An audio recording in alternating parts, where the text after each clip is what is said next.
Napagkasunduan ng China, Japan at South Korea na muling simula ng pagdaraos ng Trilateral Summit lalong madaling panahon noong Martes, September 26. Iminungkahi naman ng South Korea na siya nakatalagang host ng high-level meeting na idaos ito ngayong December 2023. December 2008 na magsimulang idaos ng tatlong bansa ang napagkasunduang taunang summit upang isulong ang regional cooperation. Subalit nahinto ito bunsod ng bilateral feuds at COVID-19 pandemic. Pinakahuling summit sa pagitan ng tatlong bansa ay ginanap noong taong 2019. Iminungkahi naman ng South Korea na siya nakatalagang host ng high-level meeting na idaos ito ngayong December 2023. Naniwala naman si Japanese Foreign Minister Yoko Kamikawa na napakahalagang takalakayin umano ng mga ito ang iba't ibang mga hamon na kinakaharap sa silangang rehiyon ng Asya.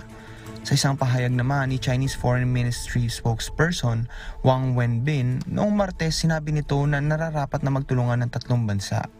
Ito ay upang palakasin aniya ang praktikal na kooperasyon at gumawa ng bagong kontribusyon para sa katatagan at kaunlaran ng rehiyon.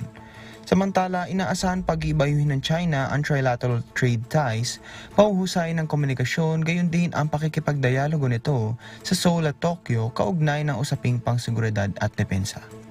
Charles Corpus, UNTV News and Rescue. Diyos ang aming sandigan, serbisyo publiko ang aming pinahalagahan.